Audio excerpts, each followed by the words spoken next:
गेल्या 8 दिवसापूर्वी मी संबंधित एबीसीबीचे साहेब मस्के साहेब असू द्या किंवा मोमीन साहेब असू द्या किंवा मुलानी साहेब असू द्या यांना मी रिक्वेस्ट केली होती.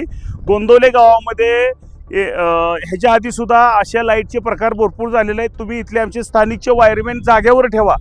असं असताना देखील सुद्धा आमच्या गोंदवल्यातला गणेश देसाई म्हणून जो वायरमॅन आहे त्याची जाणून बुजून काही कारण नसताना त्या खाल्ल्या गोंदवले खुर्दमध्ये बदली केलेली आहे. आता इथं सांगा, आज गुरुपौर्णिमा आहे, हजारोच्या लाखोच्या संख्येनं आज गोंदवल्यामध्ये गर्दी आहे. आज एमएससीबीची लोक नाही पोचली, पण आमच्या दहिवडी पोलीस स्टेशनची लोक पोचली गेली इथं. आणि आता मला सांगा, ही लाईट जी आलेली आहे, मेन लाईन आहे, याची लाईट चालू आहे, ह्याच्यामध्ये जर काय अनुचित प्रकार घडला याला जबाबदार कोण राहणार आहे? काही दिवसापूर्वी मराठीमध्ये असाच प्रकार झालेला आहे. तिथं नाहक एका आई, त्याचा मुलगा, त्याचा जीव गमवावा लागलेला आहे त्यांना. मग हा एमएससीबीचा अतिशय गलिच्छ कारभार आहे. येत्या 8 दिवसामध्ये हा गोंदवल्यामध्ये आमचे जे ते वायरमॅन नाही ठेवले तर 1 तारखेपासून माझं उपोषण मी चालू करणार आहे.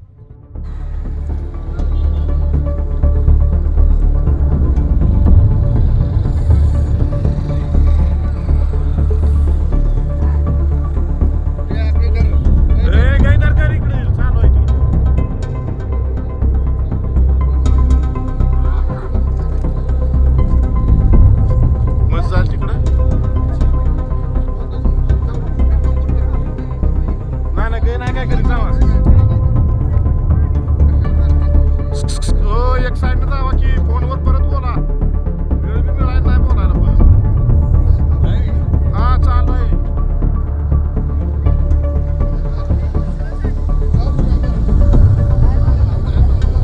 मग काय लाईट आहे, करंट आहे.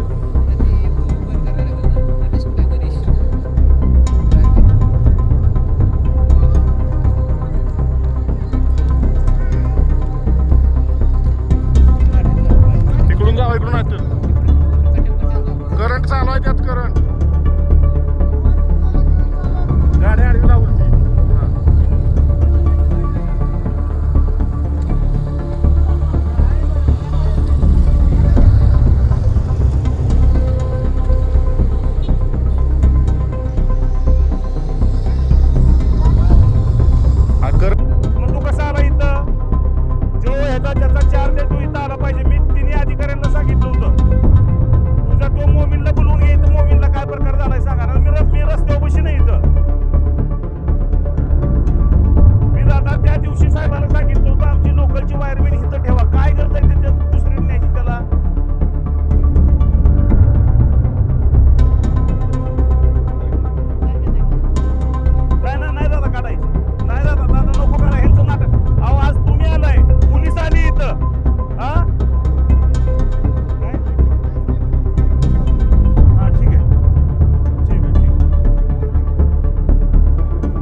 अशाच नवनवीन अपडेटसाठी आमच्या खबर गावाकडची या चॅनेलला सबस्क्राईब करा. आमचे व्हिडिओ लाईक करा आणि शेअर करा.